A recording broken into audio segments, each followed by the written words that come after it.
तत्सवितुर्वरेण्यम्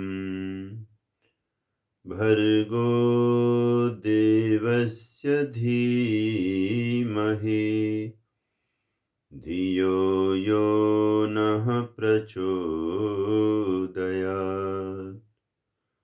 ॐ यस्य भूमि प्रमा अन्तरिक्षम् उतोदरम् दिवं यश्चक्रे मूर्धानम् तस्मै ज्येष्ठाय ब्रह्मणे नमः।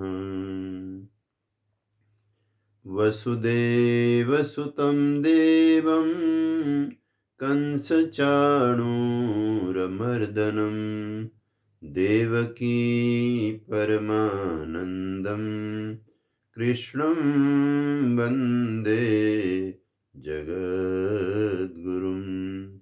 कृष्णं वन्दे जगद्गुरुं। कृष्णं वन्दे जगद्गुरुम्। मौर्विटङ्कारजन्मानं भीषणं धर्मविद्विषाम् आर्तानां सान्त्वनं वन्दे तमानन्दं दयामयम्। ॐ शान्ति शान्ति शान्तिः। समस्त भगवत भक्त सज्जन बिंदु को मेरा सादर प्रणाम। श्रीमद् भगवत गीता की पावन चर्चा में हम सब आगे बढ़ते हुए अब 5वें अध्याय के आज छठे प्रवचन में सम्मिलित हो रहे हैं। श्लोक संख्या 26 से लेकर के श्लोक संख्या आज हमारी 21 से लेकर 25 तक का पाठ इस प्रवचन में होना है। तो आइए सबसे पहले हम इस मंगलमयी वाणी की महिमा की पंक्तियां जिन सद्गुरु गोविंद ने, केशव ने, कृष्ण ने हमें ये अमृत दिया, उनका स्मरण करते हुए ये पंक्तियां गुनगुनाते हैं।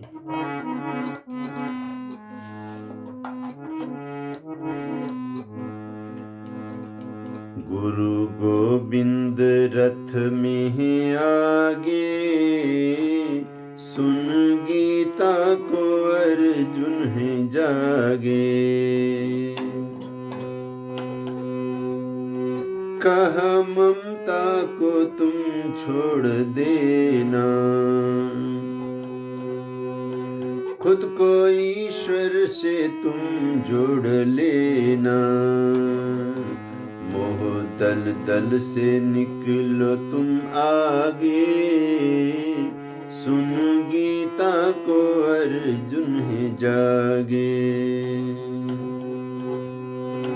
बना अपना तो कोई पराया।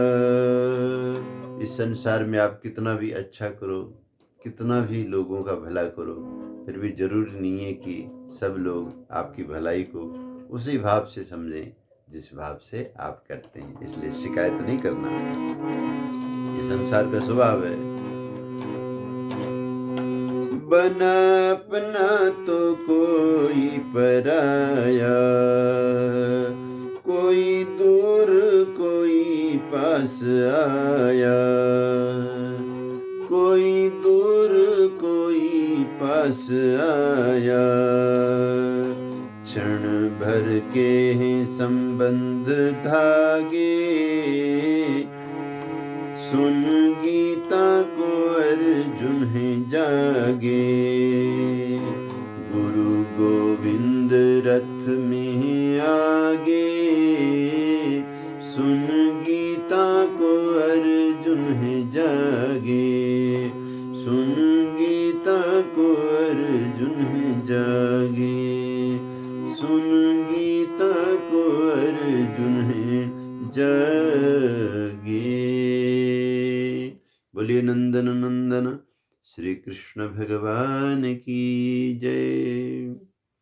नंद बाबा के यहाँ जब वसुदेव जी श्री कृष्ण को लेकर के गए तो जो आनंद वहाँ तत्पश्चात शुरू हुआ, उसी से उनका नाम नंद नंदन भी बन गया है। तो आइए उनकी मंगलमय वाणी में आज हम चलते हैं 5वें अध्याय के 21वें श्लोक से लेकर के पाठ करते हैं।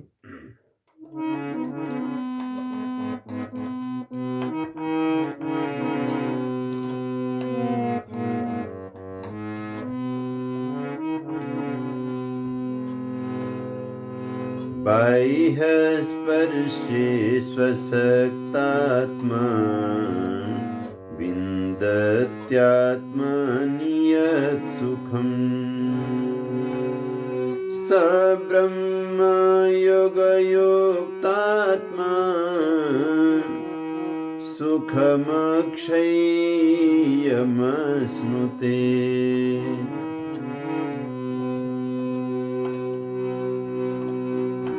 ये हि संस्पर्शजा भोगा दुःखयो न एव ते आद्यन्तवन्तः कौन्तेय न तेषु रमते बुधः। शक्नोति हैव यः सोढुम् प्राक्शरीरविमोक्षणात्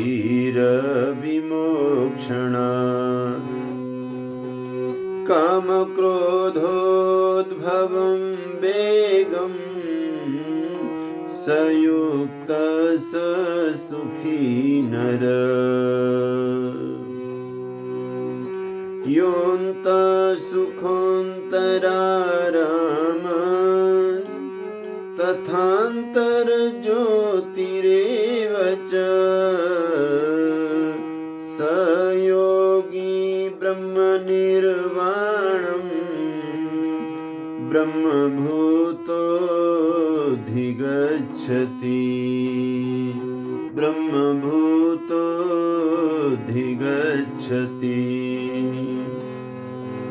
लभन्ते ब्रह्मनिर्वाणं ऋषयः क्षीणकल्मषः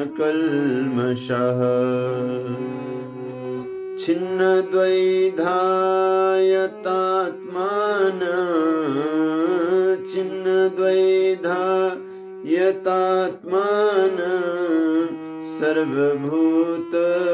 सर्वभूतहिते रतः सर्वभूतहिते रतः।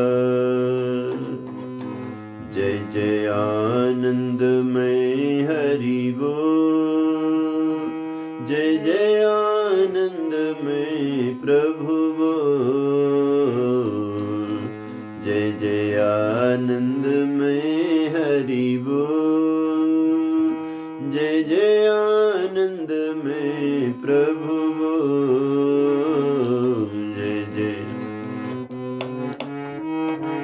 बोल, जय जय आनंदमय हरि बोल।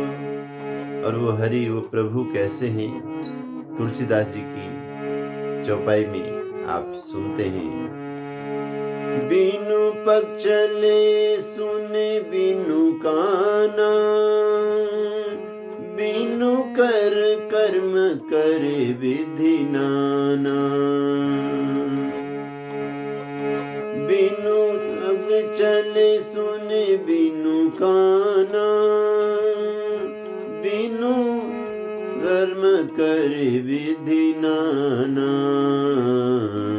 जय जय आनंदमय हरि बोल, जय जय आनंदमय प्रभु बोल,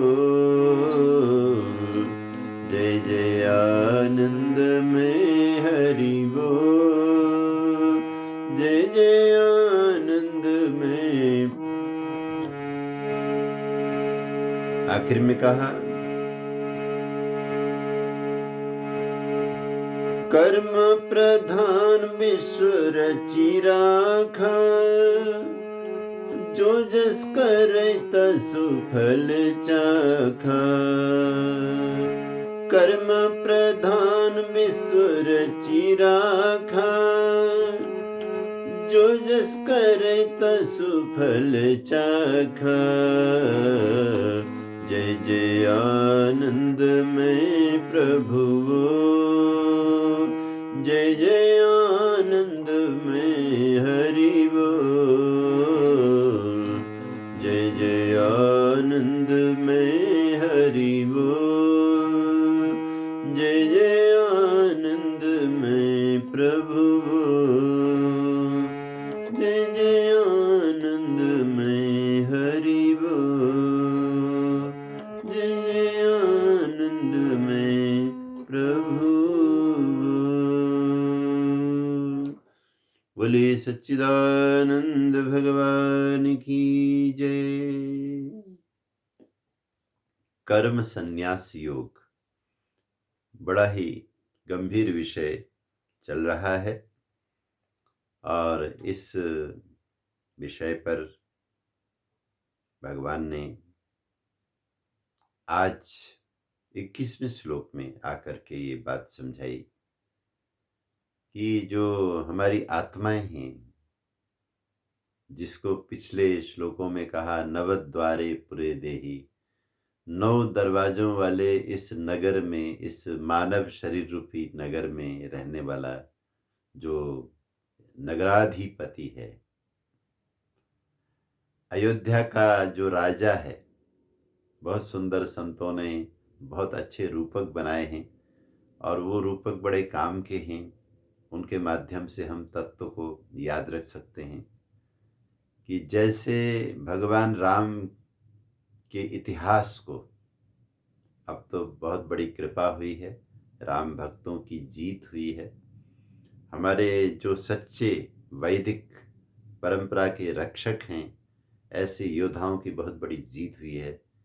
एक समय ऐसा आया था, भारत की शिक्षा व्यवस्था में तो ये बात डाल दी गई थी, वहीं बौद्धिक जगत में भी एक तरह का भ्रम क्रिएट कर दिया गया था कि राम एक काल्पनिक पुरुष हैं, रामायण एक काल्पनिक कथा है, कोई ऐसा इतिहास नहीं है, कोई राम नाम के व्यक्ति ने जन्म लिया हो और इस तरह का कोई राम दरबार हो। इस तरह का मति भ्रम क्रिएट कर दिया गया था और उस पक्ष में बहुत सारे बुद्धिजीवी खड़े भी होने लग गए थे।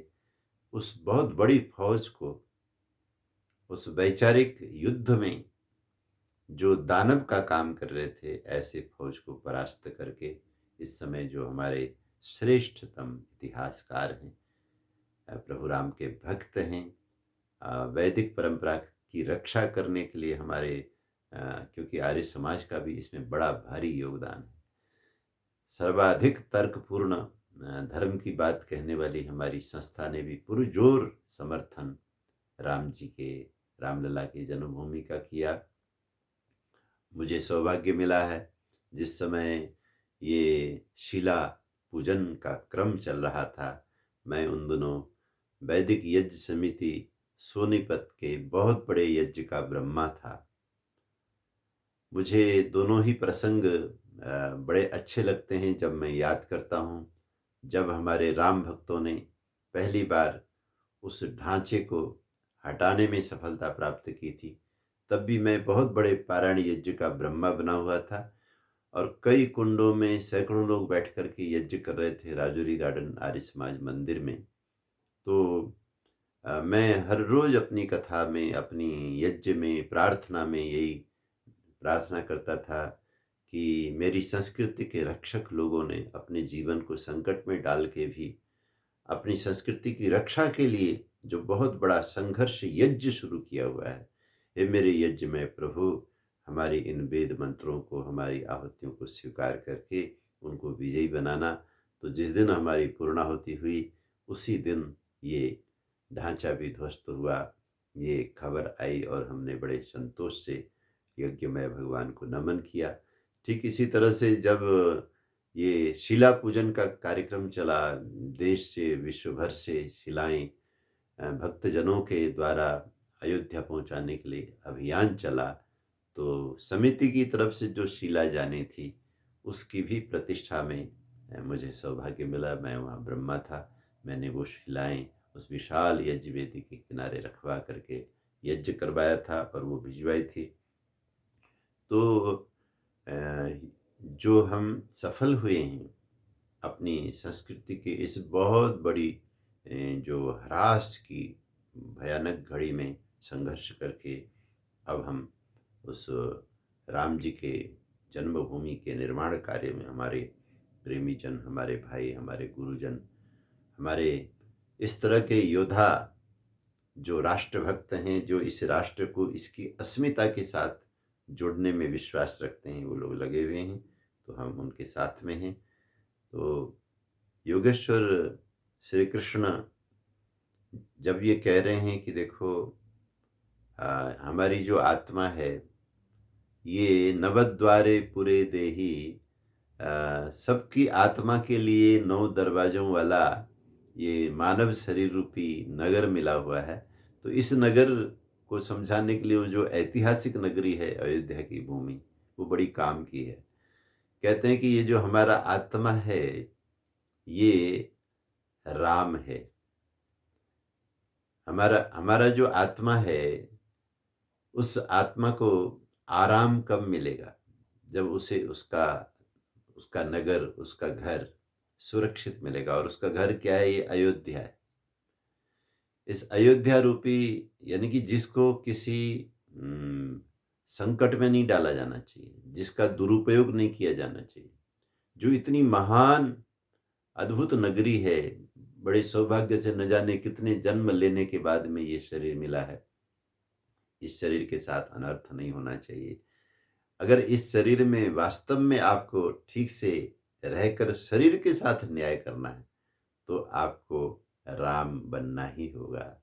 राम जैसा जीवन बनाना ही होगा। तो ये एक संपूर्ण चारों वेदों में वर्णित हमारी जो दिनचर्या है, जीने की विधियां हैं, उन सब विधियों का श्रेष्ठतम उदाहरण शरीर को अयोध्या कहना और राम को उस अयोध्या की आत्मा कहना, वो बहुत जचता है, बहुत मेल खाता है। इस तरह से ये जो रामायण की कथा आध्यात्मिक कथा भी बन जाती है। लोगों ने विद्वानों ने, ऋषि मुनियों ने आध्यात्मिक रामायण की रचनाएं भी की हैं।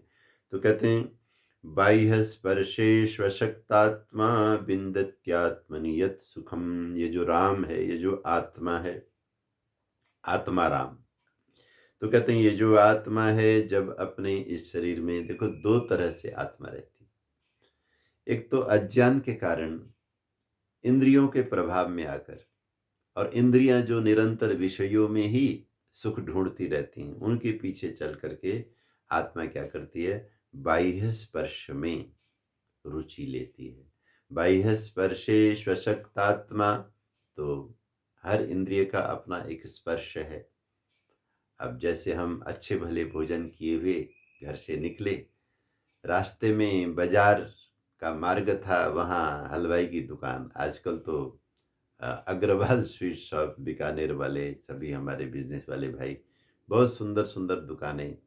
मैं तो सोचता हूँ कि हर चीज़ की श्रेष्ठतम दुकान बाजार में होनी चाहिए, ताकि हर नागरिक को दूर न जाना पड़े, सही जगह में असली चीज़ मिल जाए।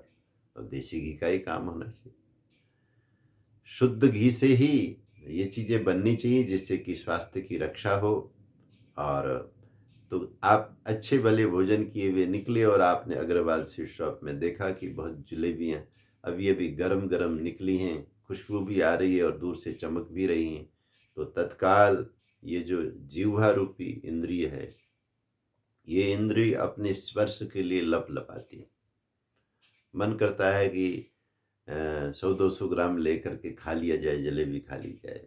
तो इस तरह से ये इंद्रिय का विषय है। ये बाह्य स्पर्श में आप अंदर हो और इंद्रिय भी आपके साथ अंदर है, लेकिन जो इसका स्पर्श है, वो जलेबी दुकान में बाहर लगी हुई है और जिसको देखते ही ये बाह्य स्पर्श के लिए इंद्रिय आपको खींचती है। तो आपकी अगर आसक्ति होगी तो आप अपने पेट को नहीं देखेंगे कि इस समय कुछ नहीं खाना चाहिए, वैसे भी तबीयत ठीक नहीं चल रही, स्वाद में नहीं पड़ना चाहिए। आप अपने आप को रोक नहीं पाएँगे और लेकर के खाएँगे।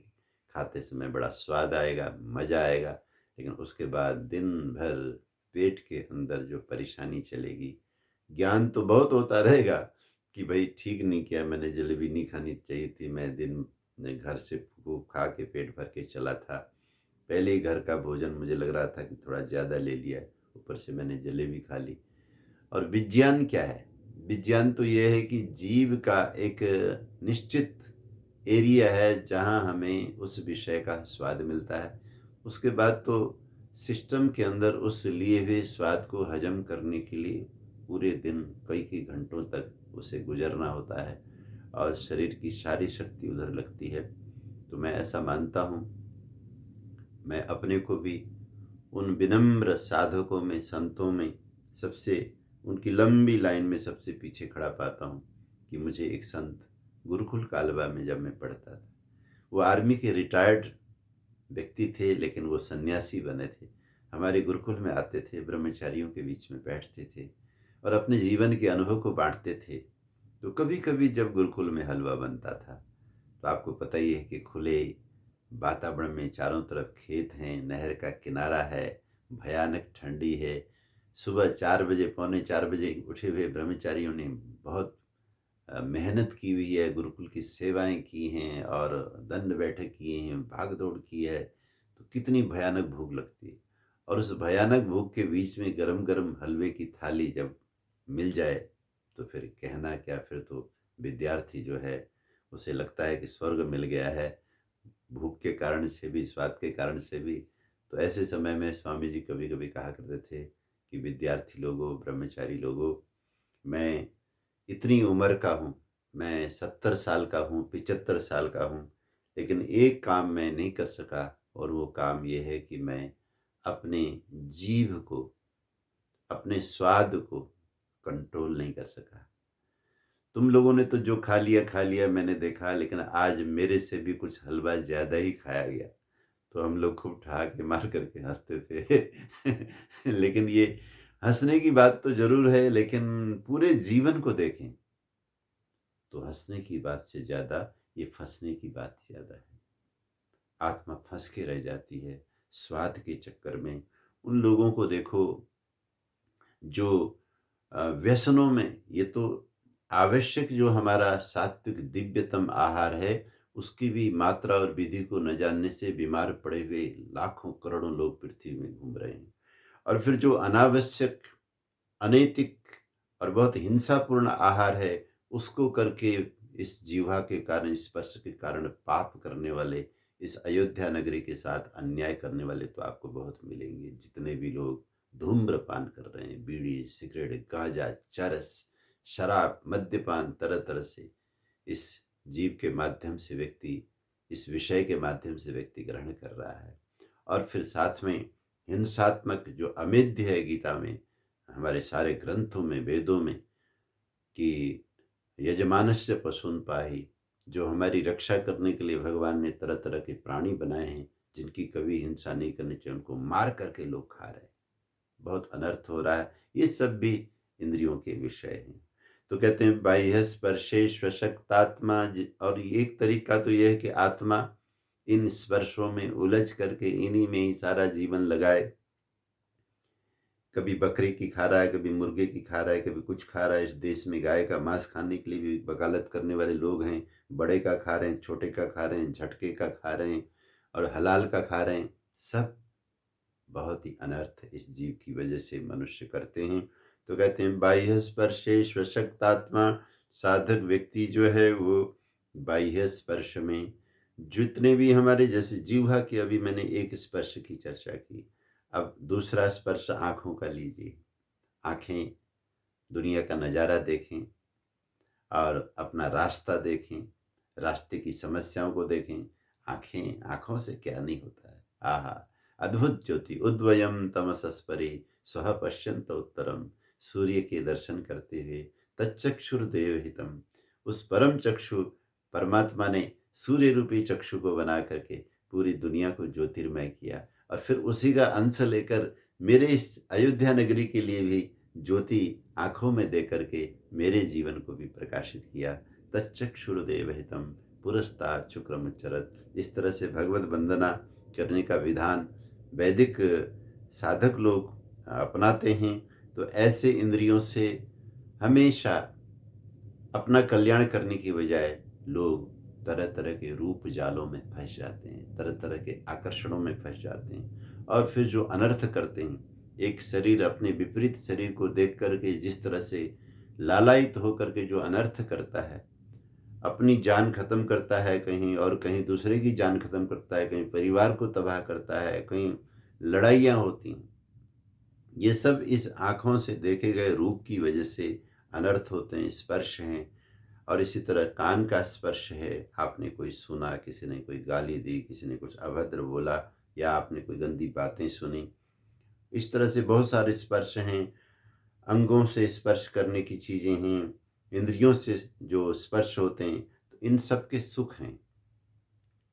थोड़ा थोड़ा सुख जरूर इनमें रखा गया है और रखना भी बहुत जरूरी था, क्योंकि अगर सुख न हो तो प्रवृत्ति नहीं होगी और प्रवृत्ति नहीं होगी तो जीवन रक्षा नहीं होगी। देखने का सुख, सुनने का सुख, चखने का सुख, सूंघने का सुख, स्पर्श करने का सुख, ये सब सुख अगर न हो तो जीने का आपको कोई मजा नहीं आएगा, आप उसमें प्रवृत्त नहीं होंगे। आप बच्चे को प्यार नहीं करेंगे, आप बिटिया को प्यार नहीं करेंगे, आप अपनों को सीने से लगा करके उन्हें अपनत्व का आभास नहीं कराएंगे। नहीं, इन सब का सुख है, लेकिन इन सब का सुख कितना है? एक सीमा तक है। अंत वाला सुख है, अंतवंत इमे। तो जितने भी सुख हैं, बाह्य स्पर्शे स्वशक्तात्मा, इसलिए योगी लोग क्या करते हैं, इन स्पर्शों का शास्त्र विधि से जितना उचित है उपयोग करके तत्काल उसका त्याग करते हैं और फिर अंदर की यात्रा में निकलते हैं। विंदति आत्मनि यत सुखम। जो आज तक बिना योग के, बिना साधना के, अज्ञान के कारण से इन्हीं में सुख ढूंढता रहा, अब वो साधक जो है समझ गया है कि इनमें जो जितना सुख ढूंढा जाता है उतना कभी किसी को नहीं मिलता और इनमें सुख ढूंढते हुए बर्बाद हुए लोगों की बहुत बड़ी संख्या है और इन सुखों की एक सीमा तक ही आवश्यकता है, ऐसा समझ करके आत्म सुख की तरफ मुड़ जाता है। स ब्रह्म योग युक्तात्मा, ऐसा ही व्यक्ति ब्रह्म योग में लग जाता है, विषय योग में नहीं, ब्रह्म योग में लग जाता है, परमात्मा से जुड़ने की साधना करने लगता है। ये संध्या क्या है, ये ध्यान क्या है, ये अष्टांग योग क्या है, ये बुद्ध क्या कर रहे हैं, ये हमारे योगी जो आदि शंकराचार्य जी किस चीज का आनंद ले रहे हैं, महर्षि दयानंद जी किस चीज का आनंद ले रहे हैं, विवेकानंद जी बैठ करके अमेरिका जैसे देशों में किस चीज का आनंद लेते हैं। तो ध्यान रखना कि ये आनंद जो है ये सब्रह्म योग युक्तात्मा। और वर्तमान के हमारे प्रधानमंत्री अगर केदारनाथ जी में जाकर गुफा में बैठ करके कुछ पल ही सही संपूर्ण राष्ट्र को, 130 करोड़ की आबादी वाले इस देश को एक चीज बताते हैं कि हमारी संस्कृति तो ध्यान लगाने की है। बाह्य स्पर्श में सब कुछ नहीं मिलता, ये जान करके अंत स्पर्श में अंदर भगवान से लव लगाने की हमारी संस्कृति है, तो बहुत अच्छा लगता है।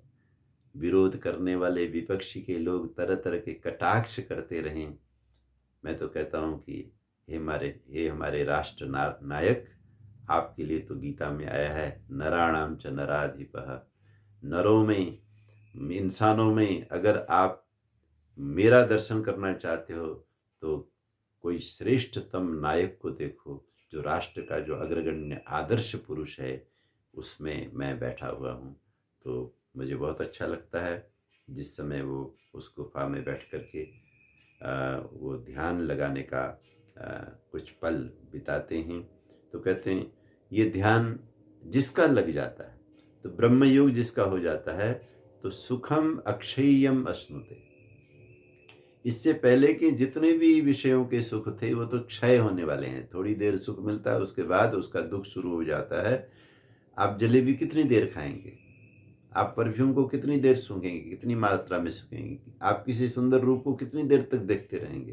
क्षणिक है, क्षणिक। एक झलक का तो आनंद है, लेकिन जब वो झलक निकलते स्पर्श का सुख देखो, भोग विलास जिसके लिए बहुत मार-काट है, बहुत अनर्थ है, वो भी क्षणिक सुख है।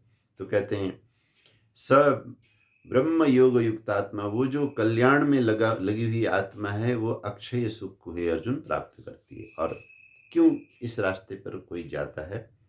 अ, कर्म संन्यास योग चल रहा है, तो कहते हैं ये ही संस्पर्शजा भोगा दुःखयोनय एव ते आद्यन्तवन्तः कौन्तेय न तेषु रमते बुधः। देखो यहाँ आकर के जो पिछले श्लोक में मैं आपसे निवेदन कर रहा था, उसमें ठाकुर जी ने और भी प्रकाश डाल दिया है। कहते हैं ये ही संस्पर्शजा भोगाः, जितने भी इंद्रिय और विषय के द्वारा भोग किए जाते हैं उन्हें संस्पर्श भोग कहते हैं, क्योंकि उनका स्पर्श होता है तो भोग शुरू होता है। सामने बहुत सुंदर बगीचा है, लेकिन मेरी आंखें बंद हैं, मुझे कोई सुख बगीचे का नहीं मिलेगा। लेकिन जैसे ही मैंने पलकें खोली और नज़ारा दिखा, तो मेरी आँखों की ज्योति का और उसके रूप का स्पर्श हो गया और मुझे नज़ारे का सुख मिलना शुरू हो गया। बॉटल में परफ्यूम रखी हुई है, बहुत ही खुशबू सुंदर, जो आपको बहुत पसंद है, लेकिन वो ढक्कन में बंद है, वो उसका स्मेल बाहर नहीं आ रहा, तो मेरी नासिका इंद्रिय से उसका मेल नहीं हो रहा, तो सुगंध का सुख शुरू नहीं हुआ। मैंने ढक्कन खोला, उसको दबाया और जैसे ही वो बाहर आया तो मेरी इंद्रिय का स्पर्श हो गया, संस्पर्शजा भोगा। ऐसे सारे भोग हैं। डब्बे में मिठाई रखी है, कोई स्वाद नहीं आ रहा, डब्बा खोला और थोड़ा-सा मिठाई लेके जीभ के साथ स्पर्श करा दिया और टेस्ट आना शुरू हो गया। ऐसे ही सारे के सारे विषय। तो कहते हैं ये ही संस्पर्शजा भोगाः, ऐ मेरे प्यारे अर्जुन, जो स्पर्श से प्राप्त होने वाले जितने भी भोग हैं, दुःखयोनय एव ते, संसार में जितने भी दुख हैं, सुंदर-सुंदर नर-नारी के शरीर जो न जाने 80 साल चल जाते, 100 साल चल जाते, शायद 150 साल भी जी लेते, लेकिन काम वासना का सुख ऐसा शुरू हुआ, असमय में शुरू हुआ, कुंवारावस्था में शुरू हुआ, बहुत कम आयु से ही भोग विलास की रुचि बन गई और इस भोग विलास रूपी भट्ठी में पड़ करके इतने सुंदर शरीर तबाह हो गए। तरह-तरह की बीमारियां लगी, क्योंकि भोग बहुत किया गया। तो दुःखयोनयेव ते, सेक्सुअल जो सुख है उसकी चाह में सबसे ज़्यादा बर्बादी होती है इस अयोध्या नगरी की। इसलिए बार-बार भगवान ने गीता में काम क्रोध को लिया है। काम क्रोध यानी कि काम, ये बचपन के थोड़े से वर्ष मुश्किल से आराम से बीतते हैं, उसके बाद में जो काम की ज्वाला जलती है। और इस समय तो मेरे बंधु चारों तरफ जिधर देखो, अगर आप बाजार में एक बिजली का स्विच भी खरीदने जाते हो तो उस स्विच के जो डब्बे में, उसके पैकेज में एक लड़की का चित्र छाप करके व्यवसायी लोग आकर्षक बना रहे हैं कि नंगी लड़की का चित्र देखेंगे तो बिजली के स्विच बिकेंगे। अरे मूर्खो, बिजली के स्विच से एक नंगी लड़की के फोटो का क्या मतलब है? तुमने हर जगह बाजार के बड़े बड़े होर्डिंग बोर्डिंग हर जगह तुमने भर दी, सीरियलों में नग्नता भर दी, गानों के अंदर अश्लीलता भर दी और चारों तरफ वासना को भड़काने का, जैसे जलती हुई आग को भड़काने के लिए सूखी हुई लकड़ियां लगा दो, सूखा हुआ घास फूस डाल दो, जितना डाल दो लपटें और बढ़ेंगी। इसी तरह से इस समय ये जो अयोध्या नगरी है, सुंदर सुंदर मानव शरीर हैं, बालक बालिकाओं की सुंदर काया हैं, जिन्हें बहुत लंबी आयु तक चमकते रहना चाहिए, स्वस्थ रहना चाहिए, जिन्हें बहुत बड़े बड़े अच्छे अच्छे परिवार बना करके सुंदर संतानों को समय पर जन्म देकर आदर्श नर नारी, गली गली में राम, गली गली में लक्ष्मण, गली गली में भरत, गली गली में अर्जुन, गली गली में युधिष्ठिर हमारे घूमने फिरने चाहिए। उसकी जगह गली गली में इस समय, क्योंकि माँ बाप का ही जीवन शुद्ध पवित्र नहीं, समाज के अंदर हर जगह वासना और क्रोध का, क्योंकि ये दोनों मिले हुए हैं। भगवत गीता ने इसलिए इस तत्व पे जोर दिया है। तो कहते हैं ये ही संस्पर्शजा भोगा दुःखयो न एव ते, जो स्पर्श करने से मिलने वाले भोग हैं, हे अर्जुन, ये दुख को जन्म देने वाली योनियां हैं। इन्हीं की वजह से संसार में सर्वाधिक दुख जन्म लेते रहते हैं, दुख आते रहते हैं। इसलिए तो कहते हैं ये ही संस्पर्शजा भोगा दुःखयो नैव ते आद्यन्तवन्तः कौन्तेय। और ये भोग कैसे हैं? एक जगह शुरू होते हैं, आदि वाले हैं, और अंतः दूसरी जगह, एक पल में शुरू होते हैं और दूसरे ही पल में उनका अंत हो जाता है। क्षणिक आदि वाले और अंत वाले। न तेषु रमते बुधः। मुझे एक बहुत बड़े संत ने, ब्रह्मचारी ने एक बात कही कि आचार्य जी, मैं एक ऐसे गृहस्थी से मिला हूँ जो गृहस्थी गीता के इस श्लोक को, इस 5वें अध्याय के 22वें श्लोक को बहुत सुंदर अक्षरों में लिखकर उसने अपने बेडरूम में लगाया हुआ है। कितनी बड़ी बात उन्होंने सुनाई और कितनी अच्छी बात। ये तो अपना ढंग है। कोई अपने बेडरूम में गंदी से गंदी चीज़ें लगा करके अपनी विषय वासना की तृष्णा को और भड़काता है। और कोई ऐसे भी हमारे भारतवर्ष में, हमारे शहरों में, नगरों में रहने वाले ज्ञानी जन हैं जो भगवान कृष्ण के प्रेमी, ये सही ग्वाले हैं, ये सही गोप और गोपिका हैं। गोप गोपिका जो कृष्ण की बांसुरी के दीवाने हैं, वो ये हैं जो संयम को महत्व देते हैं। तो मैंने कहा अद्भुत बात है कि बेडरूम में नौजवान आदमी, और वो जो भोग विलास का स्थान है, उस जगह में उसने अगर ये श्लोक लगाया है तो उसकी इच्छा क्या होगी? उसकी इच्छा ये है कि वो ज़्यादा से ज़्यादा संयम का पालन करते हुए ही अपने घर में रहे। और ये उसे हमेशा ध्यान रहे कि बुधः तेषु न रमते, जो बुद्धिमान आदमी है उन भोगों में रमण नहीं करता है। वो ये मानता है कि ये वास्तव में अत्यंत सुख देने वाला भोग नहीं है। अत्यंत सुख देने वाला भोग तो अनादि और अनंत है। आद्यंतवंत नहीं, अनादि। आत्मा अनादि, आत्मा अनंत। तो परमपिता परमात्मा से लव लगा करके आत्मा की खोज में, यात्रा में निकल करके जो अनादि और अनंत सुख मिलता है, वो इस भोग में नहीं। इसमें तो चाहे कितना भी आप भोग करें, वो आदि अंत वाला है। वो एक जगह शुरू होता है, एक जगह खत्म होता है। एकदम भोगी लोगों का सतत अनुभव है कि भोग करने के बाद में एक तरह की मायूसी, एक तरह का फीकापन, एक तरह की हताशा, एक तरह का पश्चाताप ही चित्त को घेर लेता है। तो कहते हैं इसलिए भगवान ने बहुत सुंदर, इसलिए कौन कहता है कि मेरे योगेश्वर, मेरे ठाकुर, मेरे बांके बिहारी, मेरे नंदनंदन योगेश्वर श्री कृष्ण भोग विलास के पक्षधर हैं? नहीं। इसलिए उनके जितने भी भागवतकार आचार्य हैं इस समय हिंदू समाज की रक्षा के लिए, आचार्य लोगों में भी आपस में काफ़ी चिंतन मनन चल रहा है, संघर्ष चल रहा है। तो आप लोग ये भी तय करें कि जिस समय आप भागवत पुराण की कथा करें तो उस समय गीता को ध्यान में रख कर के कथा करें। कोई ऐसी प्रस्तुति न करें जिसकी वजह से श्रोताओं के मन में ये गलत विचारधारा आए कि श्री कृष्ण भोग को ही, स्पर्श को ही, रूप के जाल को ही, माया जाल को ही सब कुछ मानते थे। नहीं, वो तो योग को, आत्म तत्व को महत्वपूर्ण मानते थे। इसलिए गीता का ये 22वां श्लोक बहुत महत्वपूर्ण है। आद्यंतवन्तः कौन्तेय न तेषु रमते बुधः।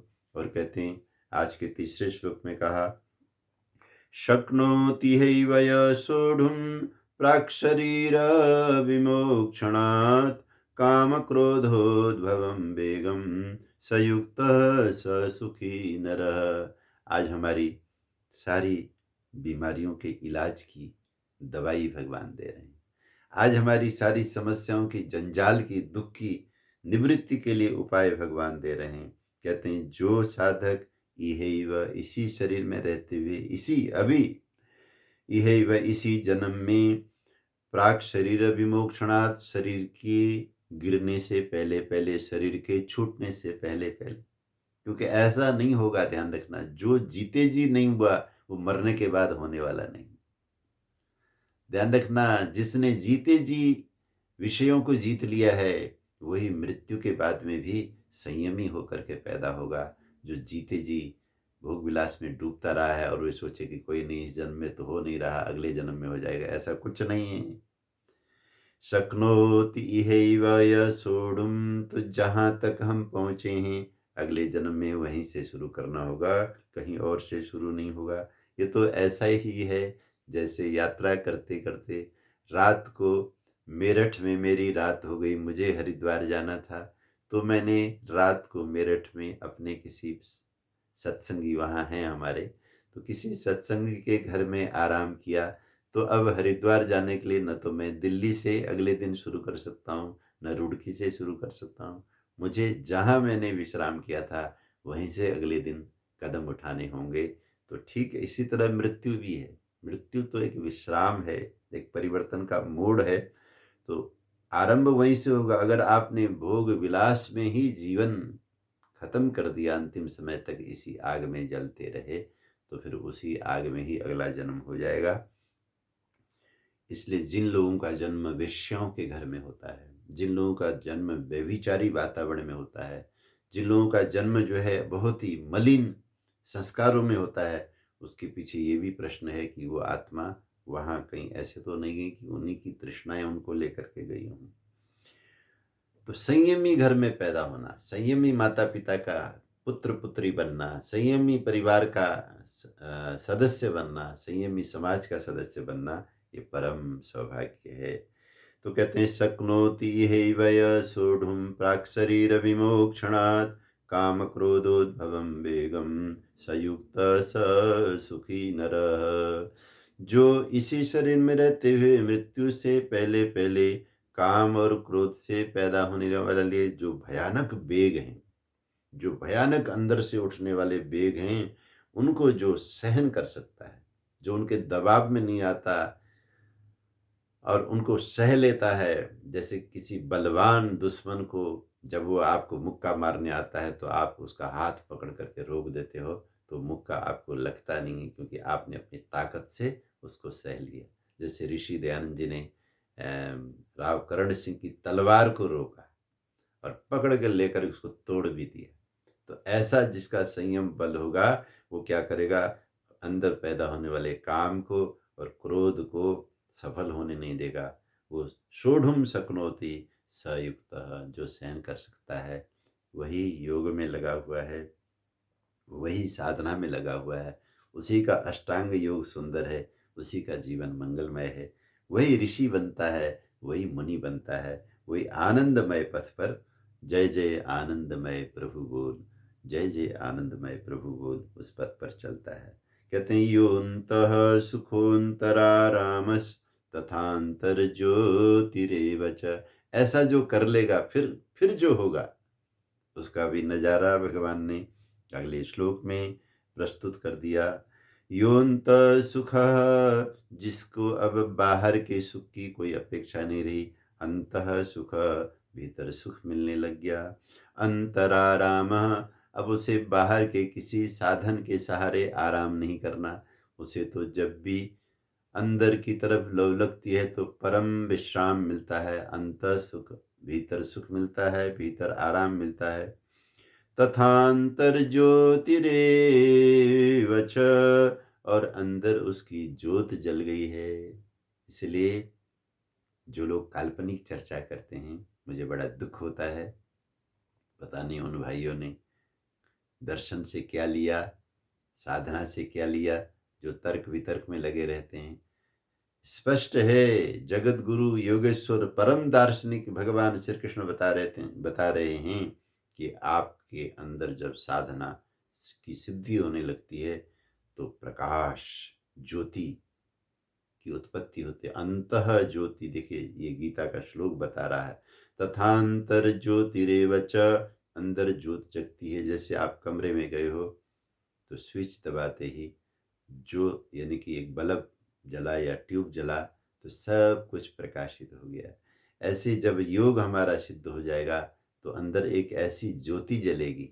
वैसे तो ज्योतियां अलग अलग हैं, ध्यान रखना, मन की भी ज्योति है, वेद में बोला गया है ज्योतिरेकम, ज्योतिषाम ज्योतिरेकम, लेकिन वो मन की ज्योति आपने देखी नहीं है क्योंकि साधना हुई नहीं, मन में विषयों का अंधकार भरा हुआ है।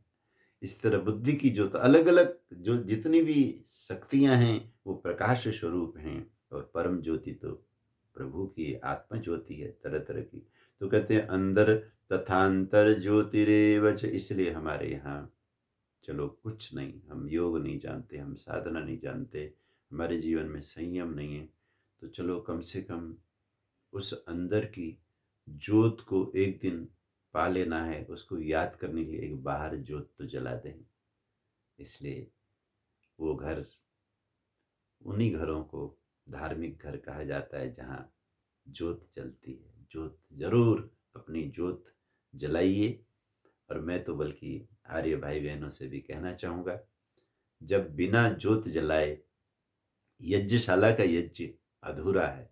ऋषि ध्यान जी लिखते हैं ज्योत पहले जलाए।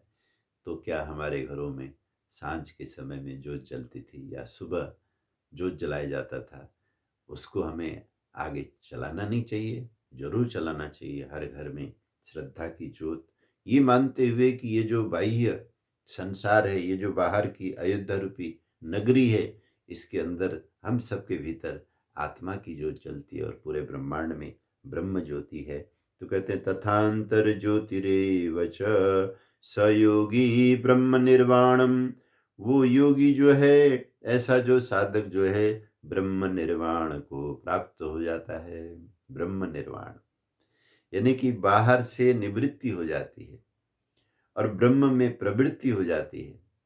बाहर की तृष्णाओं की ज्वालाएं बुझ जाती हैं तो निर्वाण हो जाता है और अंदर की ज्योति की प्राप्ति हो जाती है। ब्रह्मभूतोऽधिगच्छति, वो व्यक्ति इसी जीते जी इसी शरीर में रहता हुआ ब्राह्मी जीवन को प्राप्त होता है। और हमारे सदगुरु योगेश्वर भगवान श्री कृष्ण इसी स्थिति की दिव्यतम आत्मा है। ब्रह्मभूतोऽधिगच्छति लभन्ते ब्रह्म निर्वाणम ऋषय क्षीणकल्मषाः छिन्न द्वैधायतात्मान सर्वभूतहिते रताः। लभन्ते ब्रह्म निर्वाणम ऋषय क्षीणकल्मषाः, ऐसे लोग ऋषि कोटि के लोग होते हैं। आज इस धरा पर नर नारी की भीड़ है, घर भरे हुए हैं, गांव भरे हुए हैं, नगर भरे हुए हैं, गलियां भरी हुई हैं, स्टेशन भरे हुए हैं, अब तो एयरपोर्ट भी भर गए हैं क्योंकि हमारे मोदी जी ने कहा कि हम हवाई जहाज को भी ऐसा बनाएंगे कि जो हवाई चप्पल पहनने वाला है वो भी उस पर सवारी कर सके, क्योंकि मार्केटिंग में चीज़ें आ गई। बहुत पहले अगर आप बुक कराओ तो हवाई जहाज की टिकट ट्रेन की टिकट से भी कभी कभी सस्ती मिलने लग गई है। ये बहुत अच्छी व्यवस्था है ताकि गरीब लोगों को ये न लगे कि ये अमीरों की चीज़ है, नहीं, ये सबकी चीज़ है। तो भीड़ ही भीड़ है, लेकिन इस भीड़ में हमें मुनि, हमें ऋषि, हमें योगी क्यों नहीं मिलते? इसलिए नहीं मिलते क्योंकि उस दिशा में परिश्रम नहीं हो रहा है, उस दिशा में लगन नहीं लग रही है। लगन लगी प्रभु दर्शन की, जगमग ज्योत जगी मन की। बड़ी प्यारी पंक्ति है, आइए गुनगुनाते हैं।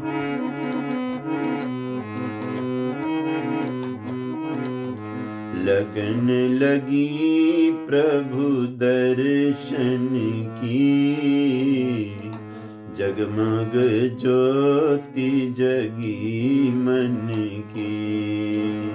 लभन्ते ब्रह्म निर्वाणम ऋषय क्षीण कल्मषाः छिन्न द्वैधा यतात्मानः सर्वभूत हिते रताः। इस 25वें श्लोक पे आकर के ये भक्तों की पंक्ति मुझे याद आती है कि हमें एक समय था, मिलते थे योगी ऋषि मुनि देवियां गलियों में, राष्ट्र में, समाज में कहीं न कहीं उनके दर्शन होते थे। ये दर्शन अब क्यों नहीं हो पा रहे? क्योंकि लगन चाहिए, ऐसी लगन जैसी आज के इन श्लोकों में कहा, ऐसा संयम। लगन लगी प्रभु दर्शन की, जगमग ज्योति जगी मन की। मन का अंधेरा दूर हुआ, अंतःकरण पुर नूर हुआ। मैल मिटी मन दर्पण की, जगमग ज्योति जगी मन की। लगन लगी प्रभु दर्शन की, जगमग ज्योति जगी मन की। और ये लगन लगने के लिए तो भक्तों ने कहा कि एक वातावरण में जाया करो। क्या पता उस वातावरण में जाते जाते आपके अंदर वो लगन शुरू हो जाए। कि वो वातावरण कहाँ मिलता है? सत्संग में मिलता है। कि सत्संग को तीरथ जानो, सत्संग को तीरथ जानो। वास्तव में ऋषिकेश तीर्थ है, हरिद्वार तीर्थ है, चारों धाम केदारनाथ, बद्रीनाथ, ये सब तीर्थ हैं, गंगा सागर, काशी, ये तीर्थ किस भाव से हैं? वहाँ सत्संग मिलता है। तो इसलिए सत्संग जहाँ हो, ऋषि दयान जी का भी यही कहना है कि जहाँ साधना करके, विद्या ग्रहण करके, योग करके व्यक्ति तर जाता है, उसी जगह का नाम तो तीर्थ है। केवल खाने पीने का बाजार सजाने से कोई चीज तीर्थ नहीं होती। सत्संग को तीर्थ जानो, वेदोपदेशम ऋत मानो। सीख यही है संतन की, जगमग ज्योति जगी मन की। लगन लगी प्रभु दर्शन की, जगमग ज्योति जगी मन की। जगमग ज्योति जगी मन की। वही ज्योति जिसकी चर्चा भगवान ने 24वें श्लोक में की। तो कहते हैं, लभन्ते ब्रह्म निर्वाणम, हे मेरे प्यारे अर्जुन, जिनके कलमश पाप धुल गए हैं। क्योंकि जन्म जन्मांतर से हमारे अंदर विविध प्रकार के, एक तो कर्मों के कलमश हैं, जाने अनजाने जो भी गलत कार्य हुए हैं वो सारे संचित पाप बैठे हुए हैं। दूसरा अज्ञान है जो अभी नए मैल को पकड़ने के लिए खड़ा है। तो इस तरह से न जाने कितने ही कलमश, कितने ही मैल भरे हुए हैं। तो कहते हैं वो सब कलमश क्षीण हो सकते हैं, जैसे कपड़े धुलते हैं। कितने दिनों तक आपने मैला कपड़ा पहना हुआ हो, लेकिन एक बार अगर आप उनको लेकर के, सर्फ लेकर के घुस जाएं बाथरूम में और उन कपड़ों को धोएं, तो वो जो मलिन से मलिन वस्त्र है उसमें नवीनता आती है, निर्मलता आती है। तो कहते हैं, लभन्ते ब्रह्म निर्माणम ऋषय क्षीण कल्मषाः, छिन्न द्वैधायतात्मान सर्वभूत हिते रताः। वो लोग ब्रह्म निर्वाण को प्राप्त होते हैं, प्रभु की प्राप्ति में सफल होते हैं, क्योंकि उनके कलमश धुल गए। अब उनके चित्त में किसी तरह का मैल आवरण नहीं रहा। और अगली बात जो इस श्लोक में कही वो बहुत अच्छी कही, छिन्न द्वैधा। हम लोग हमेशा द्वैध में रहते हैं। अगर हम सत्संग में जाते हैं, भगवत चर्चा सुनते हैं, भगवान की महिमा को वेदों में पढ़ते हैं, कभी कभी ये भाष्य समझ में आता है, ये न देवरुग्रा पृथ्वी च दृढ़ा, तो ऐसा मन करता है कि भगवान के दीवाने हो जाएं, भगवान की आज्ञा पालन करें, भगवान के प्रेमी हो जाएं। लेकिन जैसे सत्संग खत्म हो गया, कथा पूरी हो गई, तीर्थ से चले आए, आश्रम से चले आए, फिर अपनी वही सांसारिक आदत, वही आसक्ति, वही काम, वही क्रोध। यानी कि उधर भी अच्छा लग रहा है और इधर का भी अच्छा ही लगता है। विषय वासना भी अच्छी लगती है। अरे भाई क्यों? जब ये निर्णय हो गया कि ये बहुत ही खतरनाक हैं, दुख योनय में हैं, अब तो इधर से ये मन हट जाना चाहिए, लेकिन नहीं, द्वैध द्वैध बना रहता है कि चलो थोड़ा उधर का ले लेते हैं, थोड़ा चलो इधर इधर का ले लेते हैं। इस तरह का आदमी भी आगे नहीं बढ़ सकता है। ये तो हमारी वही गति हो जाएगी जैसे एक मिस्त्री जो है दीवार की चिनाई कर रहा है और वो मसाला लगाता है, ईंट रखता है, एक हाथ से ईंट रखता है और दूसरे हाथ से अपने रखे हुए ईंट को उतार करके नीचे रखता है, फिर पहले हाथ से दोबारा ईंट रखता है, फिर दूसरे हाथ से उसको नीचे रखता है। बताइए वो दीवार कभी उठेगी?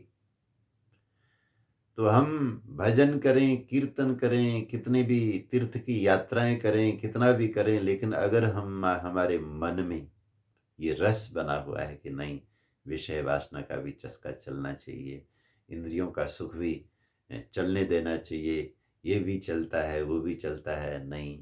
हाँ, सिर्फ तुम्हारा जो कीमती समय है वही चलता हुआ जा रहा है, लेकिन साधना तो आगे नहीं बढ़ रही, बल्कि तुम्हारे जो मौके हैं वो तुम्हारे हाथ से निकल के चले जा रहे हैं। तो भगवान श्री कृष्ण कहते हैं कि जो द्वैध छिन्न हो गया, अब डाउट नहीं रहा कि ये भी ठीक है, ये भी नहीं, ये ठीक नहीं। अब ये निश्चित हो गया कि ये जो विषय वासना की चीजें हैं, ये चीजें चेतना की उन्नति के लिए बहुत बाधादायक चीजें हैं। इसलिए द्वैध खत्म होने से फिर वो क्या करते हैं, यतात्मान, अपने आत्मा की सिद्धि के लिए, अपने आत्मा के कल्याण के लिए ही केवल और केवल वो पुरुषार्थ करते हैं। अब वो खाना भी खाते हैं तो खाने में कितना ही स्वाद क्यों ना हो, लेकिन वो अपने तृष्णा को जगाने के लिए नहीं खाते। अब उनको कोई जलेबी प्रभावित नहीं करती, कोई पकोड़ा, कोई कचौरी, कोई स्वाद, कोई चीज़, सिर्फ भूख की निवृत्ति के लिए, शरीर के पोषण के लिए खाते हैं। सुगंधित वातावरण में भी रहते हैं, लेकिन उसकी वजह से विषय की तृष्णा जगे ऐसा नहीं होने देते हैं। वो खूबसूरत साधनों का प्रयोग करेंगे, लेकिन ये ध्यान रखते हुए करेंगे कि इसके माध्यम से मेरा दुख न खड़ा हो जाए। इसलिए यतात्मान, उनको बहुत यत्न करना पड़ता है। ऐसा लगता है कि जो भोगी विलासी हैं वो तो मजे में हैं, क्योंकि उनको कोई यत्न ही नहीं करना, जिधर इंद्रिय जाती है जाने दो, जो मन करता है वो करने दो। लेकिन जो व्यक्ति अपने कल्याण में लगा हुआ है वो बहुत यत्न में लगा है। वो सुबह समय पर उठता है, उसको पता है नींद बहुत अच्छी है, लेकिन इस नींद के साथ लगा रहूँगा तो ध्यान कौन करेगा। बढ़िया से बढ़िया खाने की भोजन आए, दुनिया के लोग जम के खाते हैं, वो बहुत रोक रोक के खाता है, उसको पता है कि इस खाने के पीछे लगा रहूँगा तो साधना कौन करेगा। इस तरह बहुत सारी चीज़ें हैं, उनके ऊपर वो यत्न करता है, संयम करता है। और दूसरा वो क्या करता है, एक तो अपने प्रति संयम करता है, इसलिए वो साधक है। दूसरा, वो प्रभु की सृष्टि के कल्याण के लिए सबके हित में लगा रहता है, कोई न कोई सेवा कार्य जरूर करता है। तो जिसने अपना कल्याण करना हो उसके लिए ये दो ही रास्ते हैं कि वो अपने आप को यथात्मा बनाए, और दूसरा सर्वभूत हिते रता, सबके कल्याण के लिए कोई न कोई सेवा का काम जरूर करे। तो आज बड़े ही महत्वपूर्ण श्लोक आए, आइए पंक्ति को दोहराते हैं, समय हो चुका है। श्री कृष्ण गोविंद माधव की, पढ़ लो गीता की शब की, पढ़ लो गीता की शब की, पढ़ लो गीता की शब की, श्री कृष्ण गोविंद माधव की, पढ़ लो गीता केशव की। बोलिए सच्चिदानंद भगवान की जय। आप सभी भक्तजनों ने प्रेम से श्रवण किया। भगवान सबका मंगल करें। ओम शम।